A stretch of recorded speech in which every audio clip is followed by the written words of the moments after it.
Alright, what's going, guys? Jeff here, back again with another video. So right now it is the 28th of December, about 1 a.m. or so in Singapore.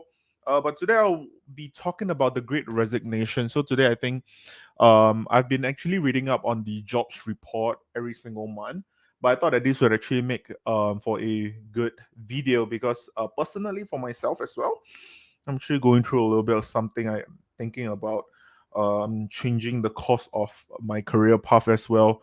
Thinking about resigning from my actual job itself, which is why I think that this video actually makes sense for me to make at the moment. But anyway, let's look at this article from CNBC, which is basically talking about the whole Great Resignation. So the thing is that we basically already know about the entire Great Resignation and how the jobs data have been declining month over month for quite some time. And basically, a lot of people are actually talking about how this is really affecting them. I feel that a lot of time is also because of the whole pandemic fatigue. Personally, for myself, I feel that it's not only just pandemic fatigue, I think it's also burnt out. Although for my personal job, it's not something that I can easily work from home for, which is why I think that the burnt out value is a lot higher as well because I'm constantly working. But for the last 3 months, I've actually been easing off work, kind of taking a little bit of a break. But even then, I still feel very, very burnt out. And also because I've been taking part in the market a lot more than my actual job itself. Of course, there's also a certain level of me feeling complacent because I'm able to actually earn money from the market, which is why I feel that I do not need to depend on a job as much. So this article I thought is quite interesting, simply because they are just telling people, since the Great Resignation is coming or it's already here, this is just basically the next wave.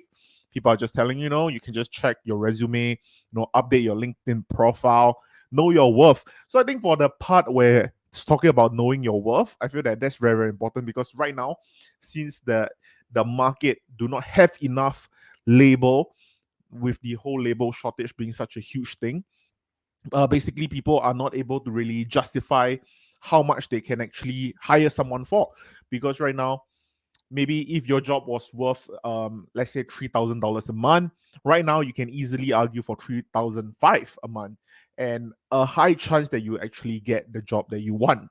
Of course, this can also vary down to, like, either you are worth $2,000, now you can go up to 2,005, or if you're worth $6,000, you can argue up to $7,000, whatever the case may be. Knowing your worth, very, very important.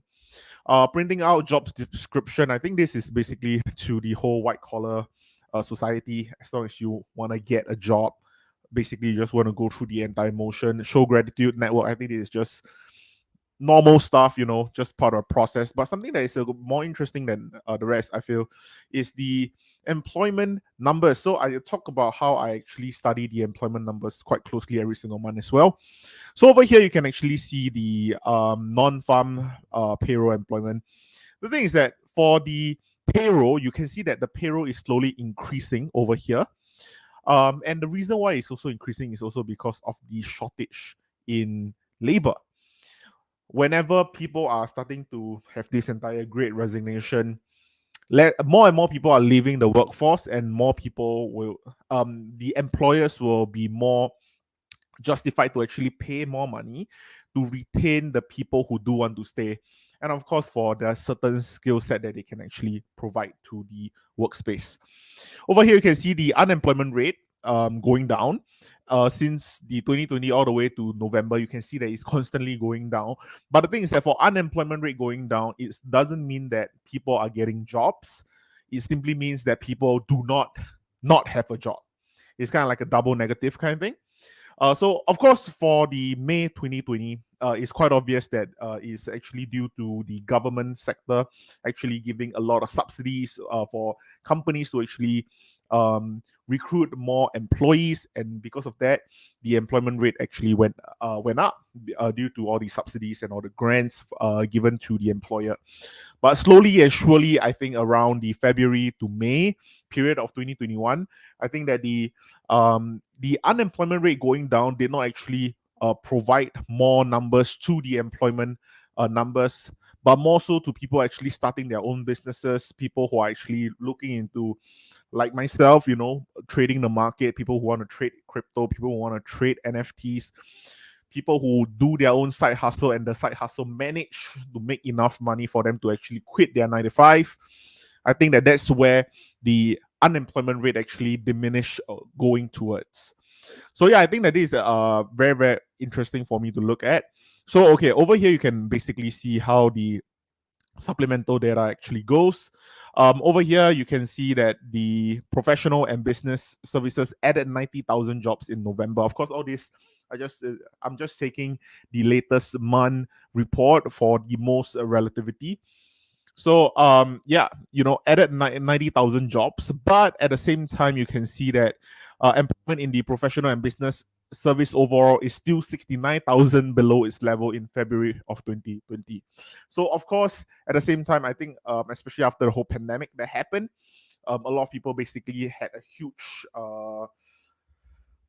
I wouldn't want to say a huge resignation, but or recession, but it's more like trimming of labor that they feel that is not as important. I feel that for a lot of companies, they basically just see who are the employees that have the better skill set, and also the more value for employment per se. And because of that, then the employer basically can just do the best and most efficient employees to have them stay. And for the people who are not really worth the money, they kind of let them go. So transportation, housing, and warehousing increased by 50,000 in November. And this is actually a lot higher. So this is the one of the most important one, because it is 210,000 above its February 2020 level.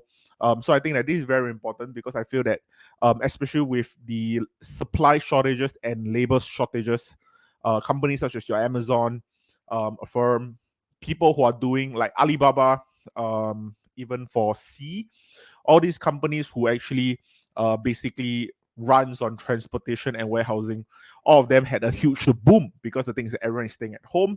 We need people to be the middleman for us to get whatever products or whatever service to the consumer. So this is one of the only sector that actually go up during the pandemic. But other than that, most of them are basically down. So over here you can see 115 below, 253 below. All of them are basically down. So I feel that because of that, the great resignation definitely is already happening, and I feel that it's gonna be happening even more.